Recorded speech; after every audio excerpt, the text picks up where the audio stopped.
I really want to encourage us all to really take stock of how we're doing, how our kids are doing, and what maybe simple steps or changes we can make in our homes, in our families, for ourselves personally, to improve our mental health, not just so that we're not depressed or anxious, but so that we're actually flourishing or thriving.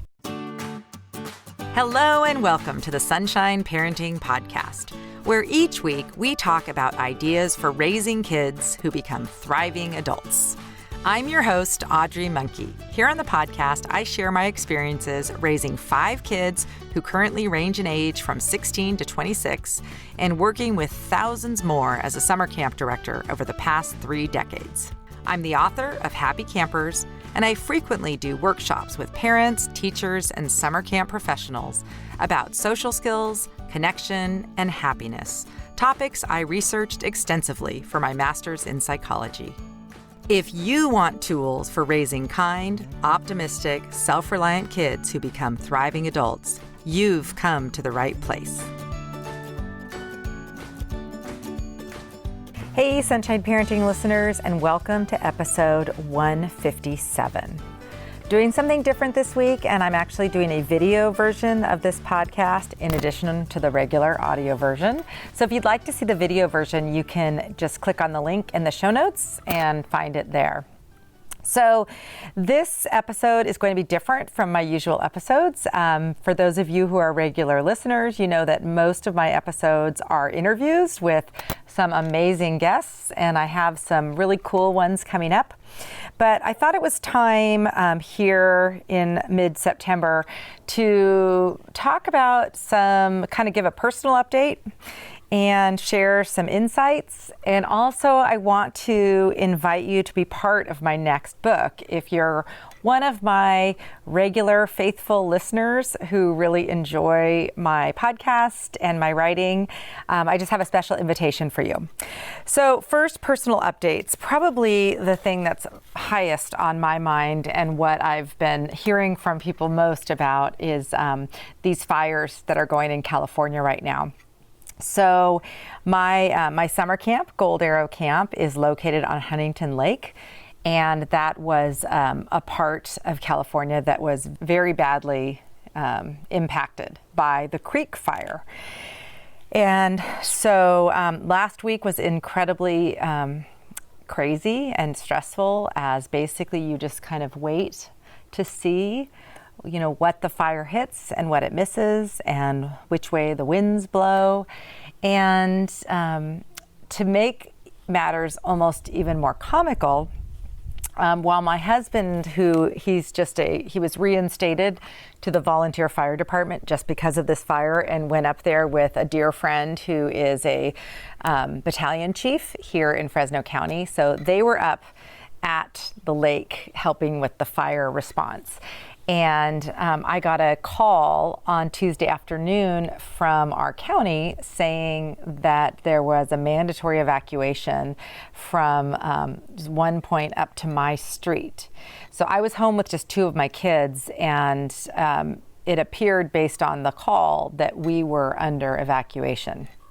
So my first insight that I want to talk to you about, first of all, we're all fine. Before I go on with that, we're all fine. We're back in our house. And actually, as it turns out, the evacuation was a mandatory evacuation up to the other side of our street. So we actually technically weren't evacuated, but I didn't know that at the time. So we left with some stuff. So my first insight that I want to share from this past week is just how we have so much stuff, and thinking about what we value. And when you are asked to have to really make quick decisions, what is it that you want to take with you? I found myself, of course, I always know that it's the photos, right? It's especially photos and albums of family members, especially from the pre-digital era. So I was prioritizing that. Also, just kind of those irreplaceable mementos, notes from my kids that I've saved, paintings that my kids did when they were younger or in their art classes. It was kind of interesting. Really, we had plenty of time because we knew that it wasn't like the fire was close, that it was just sort of approaching us. But it was interesting just as we looked around, thinking that there really wasn't much that we really, couldn't replace. You can replace clothing and furniture and all that stuff. So that was a really important and insightful thing. Really, another thing that's ended up happening because of that is when we came back and then kind of unpacked everything that I had packed up, which my sweet husband, who after being busy at the fire had to come home and help me unevacuate our house and hang back up things and everything. One of the things that I ended up doing this weekend was to go through all those albums. I have so many albums, like from my childhood and, all the way through high school and college, and then all the way through the early years of my kids being born, because my two oldest were pre-digital and my third was kind of crossover, like her first couple years were before we had like a digital camera. So anyway, going through all those photos and just realizing that I do want to get them scanned. The ones that I really, really want to make sure I don't ever lose. So that was kind of helpful to just kind of do a little regroup on, if this is really important to me, I really can't pack up, 100 pounds of photo albums every time I need to evacuate. So that was one insight that I just wanted to share with you, is to think about what it is you value, and like, of all that stuff that's in your house, what would you really want to take with you if you only had 10 minutes to gather it up?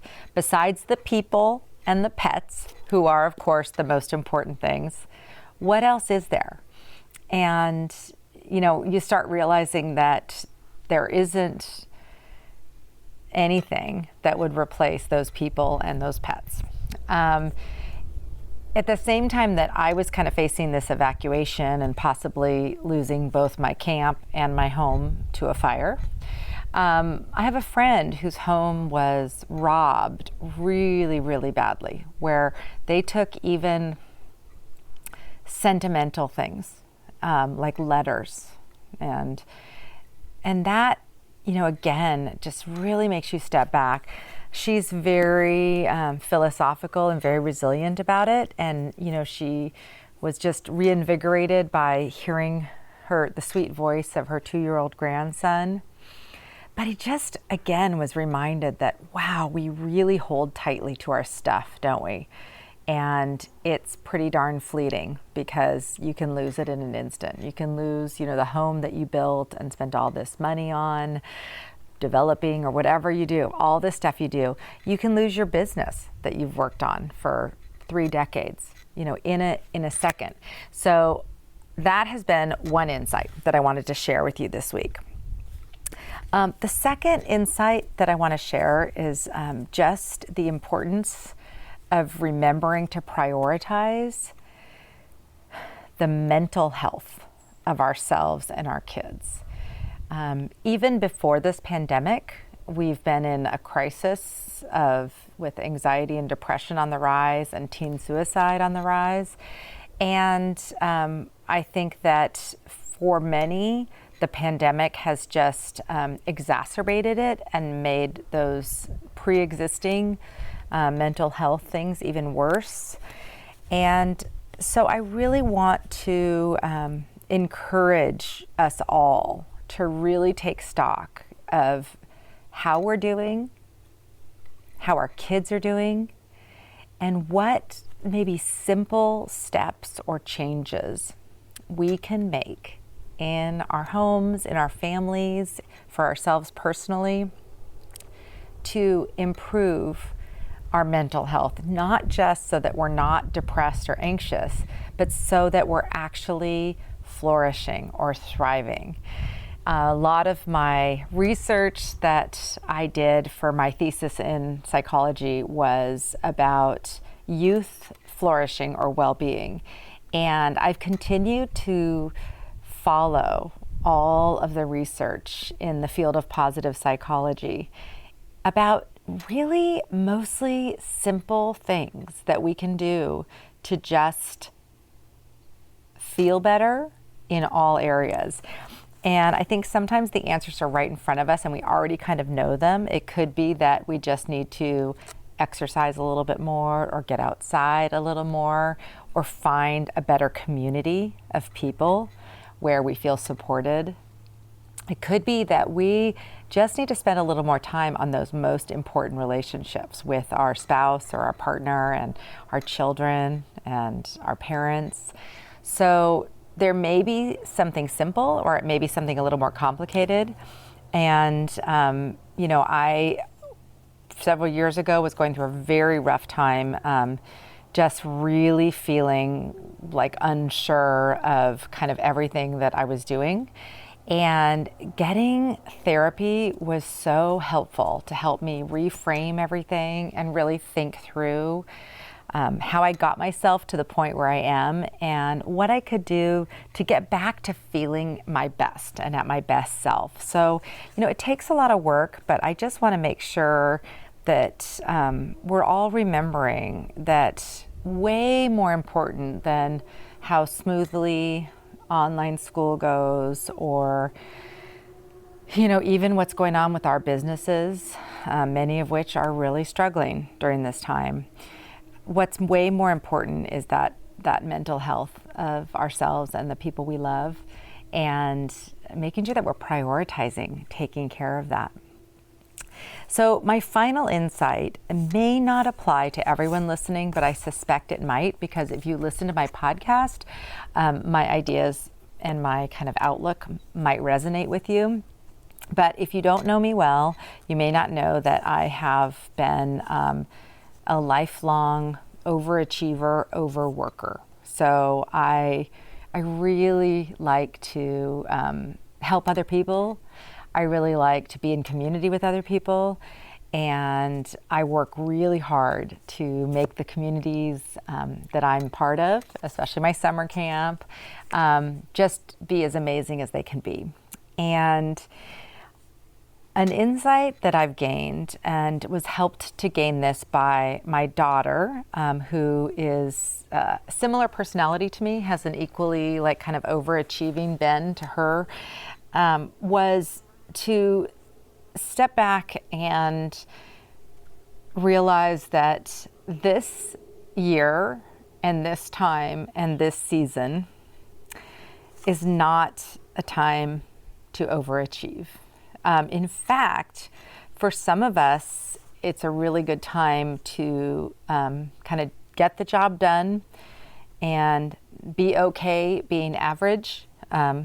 My daughter and I have exchanged the word mediocre a lot to talk about just how we can approach things and not get too caught up in all this stuff that, once again, whether it's our careers or our appearance or anything, it's just okay to step back and not feel like we have to overdo it at this stage. So those were a couple of just kind of personal updates, really mostly just thoughts that I've been having. The other update that I wanted to share with you is that you may not really know what I do, my kind of work in life, but I have several different things that I do, and that's par for the course with my personality. But first and most importantly, I own a summer camp. And that's been my family's business. My husband and I run it along with a great team of year-round staff. And that business has really taken a big blow this year because of the pandemic, because of, and a financial blow is what I mean by that. And so I have been trying to figure out with my team there how we can use our skills and be of service during this time. And so one of the things that I've been working on for the past couple months is called GATA, or the Gold Arrow Teacher Academy.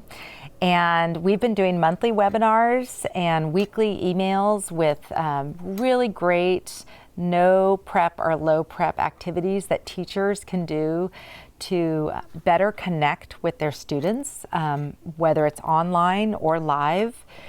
I have long felt that teachers really would benefit from a lot of the camp counselor trainings that we do. Teachers really are mostly taught in credential programs about curriculum and perhaps some behavior modification activities and that kind of thing. But just the relationship building and connection and helping the kids connect with each other generally is not part of that. I am personally invested in education so much. I did teach for a little bit of time before I got into the camp world. And two of my daughters are teachers. My oldest daughter, Gretchen, is a high school English teacher, and my second oldest daughter, Meredith, is a kindergarten teacher.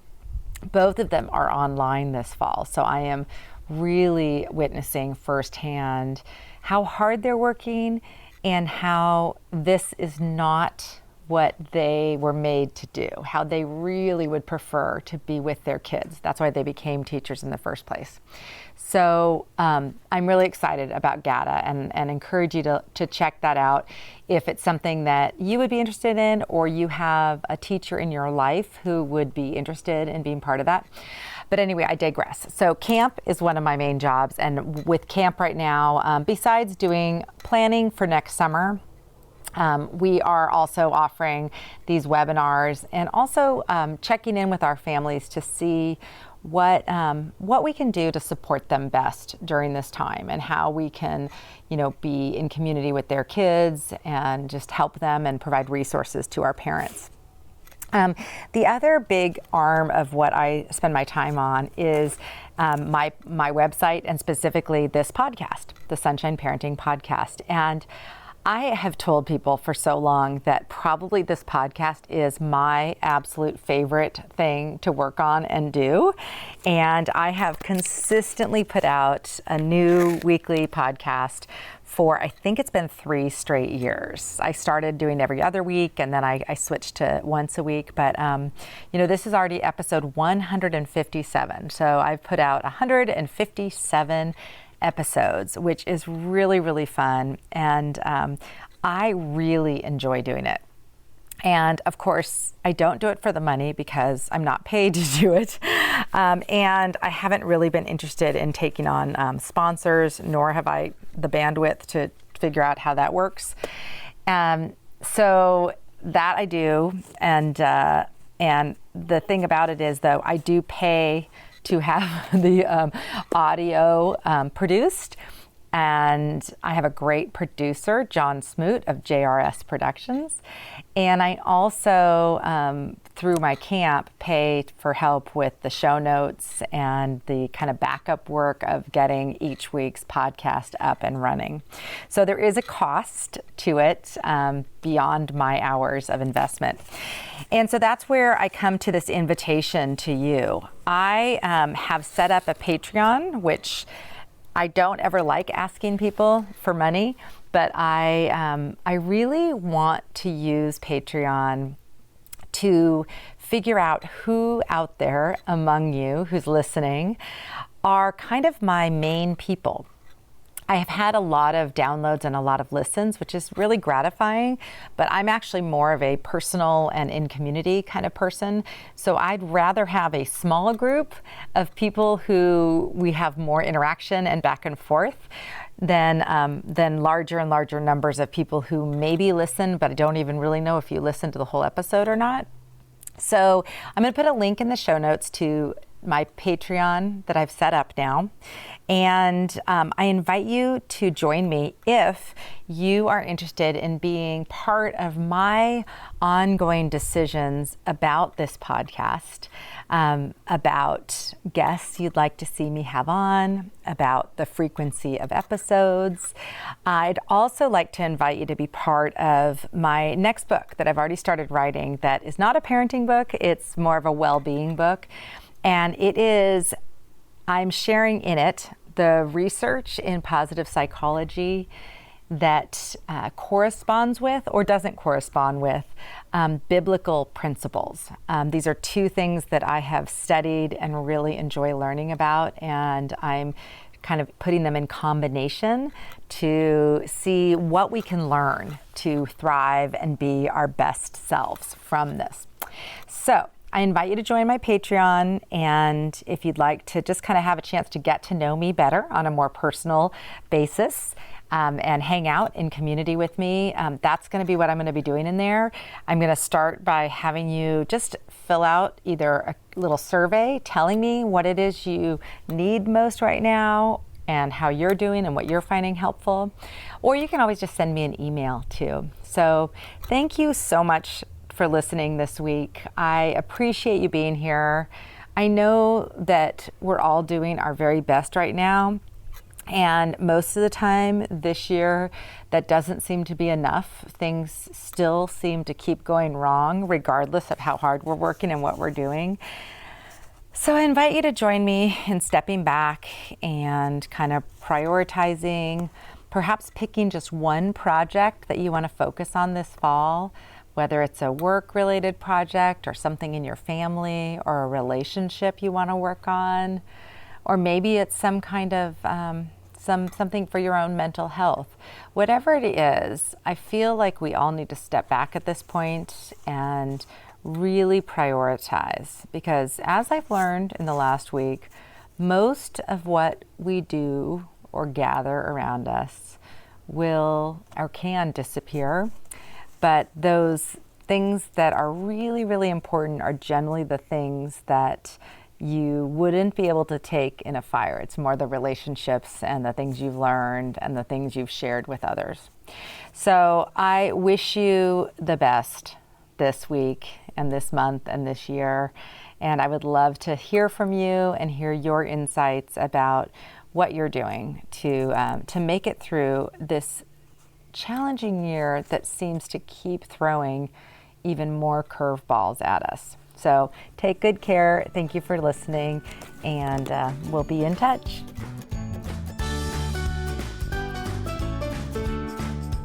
I hope you enjoyed this episode of the Sunshine Parenting Podcast. Thank you so much for listening. If you enjoyed this episode and appreciate the podcast, there are a few ways that you can help me out. One is by sharing this episode with a friend who you think might enjoy it. Another way you can support Sunshine Parenting is by leaving a review on iTunes. Reviews are very important for helping podcasts find their audiences, and I would love your support in helping people find Sunshine Parenting.